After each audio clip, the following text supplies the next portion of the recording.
So about a little over 5 years ago, my grandma passed away. She died at the ripe age of 93. She lived a good life and died a good death, which is more than most of us could ever hope for. And so me and my mom and my dad, we flew out to Chicago to pick up some of her effects, because over 93 years you gather a lot of furniture and stuff. What my Uncle Rich would affectionately call dead guy stuff. Right? Dead guy stuff is the sort of stuff that kind of floats into your life after somebody dies. That bookshelf, that's dead guy stuff. Used to be Uncle Lenny's. That TV, yeah, dead guy stuff. Used to be my dad's. That jacket you got on, you got it from Goodwill, it's probably dead guy stuff. So we went there to relieve my aunt from some of the dead guy stuff in her basement, because my aunt at the time had cancer, and she too was about to die, unbeknownst to my grandma at the time. And the thing about our trip up there is that I don't think I was really part of the planning process. It's like, I'll just go. And so we get there, we fly in and we get a U-Haul, and I look at the truck and I realize that there are only one row of seats, and which means I want to be sitting in the middle for about 14 hours.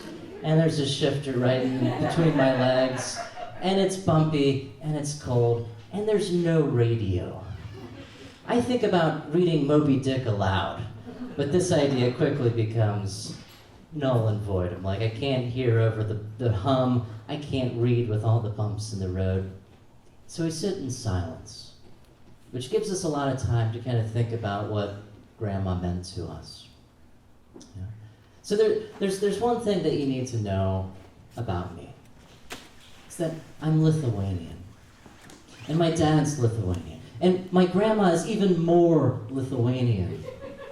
She's closer to the source, right? Second generation, she spoke a little bit of Lithuanian. Me and my dad, we don't speak any Lithuanian.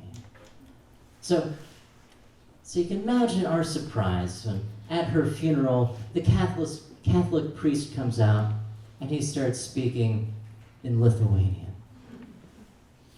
And we're like, is this the right guy? What is he saying? Is he talking about my grandma?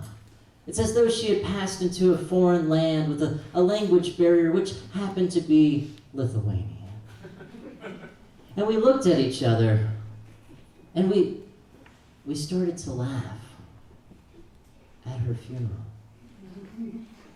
Because we felt grateful that she did live a good life, and a long life, and died a good death, and we could afford that laughter. So Lithuanians in Chicago, they all hang out together. They all live in the same neighborhood. The Polacks live in their neighborhood. The Irish lives in their neighborhood, right? And my Uncle Rich, he's the dead guy stuff guy, right? Every Christmas Eve, he'd have all the family over. And it's like a big family reunion. There's a big long table, and we'd have dinner. And my grandma, when she was alive, she would reign as queen in the middle of the table. And over here at an old dilapidated card table would sit me and my brother and my sister and my Uncle Wayne at what used to be the kids' table, but was now just the loser table.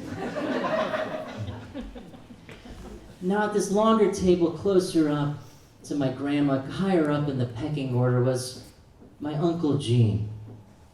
Now Gene is a nice guy, but Gene has an unusual habit, which becomes painfully clear when there's a death in the family.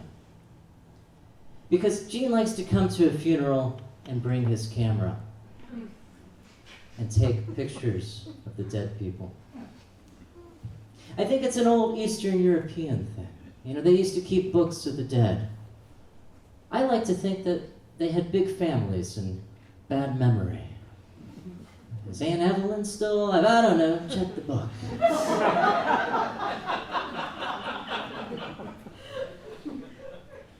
But it definitely rubbed some people the wrong way. And my Uncle Wayne, when my aunt finally died, he'd get very mad at Jean for trying to take pictures of her, because she didn't look anything like she used to. So let me rewind a little bit. I'm going to bring you back to 9th grade geography. I'm sitting in the back of the class, and beside me is this beautiful girl wearing sunglasses.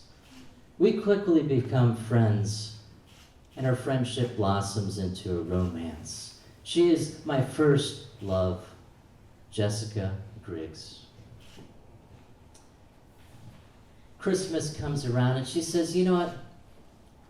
I'm going to Chicago, because one of the first things that I learned about Jessica is that she's Lithuanian, like me. I think, what are the chances that there's another Lithuanian girl that I meet in Georgia? This is incredible. And I say, yeah, well, sometimes I go to Chicago for Christmas too. That's where all the Lithuanians come from. And in passing, she says, oh, I think we're going to stop by and see Uncle Gene. And I say, yeah, I think I have an Uncle Gene too. And so now it starts dawning on me that Uncle Rich, every year, New Year's Eve, he has all the Lithuanians. He has the Supises, the Levitkuses, the Kaviklises, the Petronises. He also has the Griggses. Jessica's family comes to my family reunion. Uncle Gene is my grandmother's nephew, and it's her dad's uncle. Our family trees are like this. I've been dating my Lithuanian cousin for a year.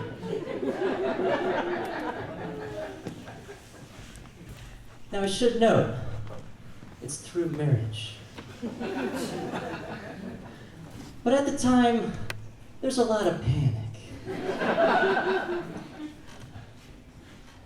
I should have been a little bit more suspicious, finding a beautiful Lithuanian girl in a small town, not in Lithuania. So I'm thinking about all of this stuff as we're driving in the U-Haul, packed full of dead guy stuff. And we get down to Chattanooga, and Chattanooga's always a bottleneck, because it's a 2-lane highway, and you gotta wind through the mountains. And this particular day, it's especially slow. It's so slow that it comes to a standstill. And a couple cops go by. We realize, oh no, there's probably an accident up there. And I see an ambulance go by without its lights on. And didn't seem like it was in a hurry. Now, my understanding of the law is that if you die on the road, they can't move your body until they do a proper investigation. And sometimes this takes a while. And so I say, oh God, I hope everyone's okay. And my dad, tired and grumpy from driving all day, he says, oh great. If somebody died up there, this is gonna take forever. And at the time, I couldn't help but laugh, feeling grateful that we had time enough to wait. Thank you.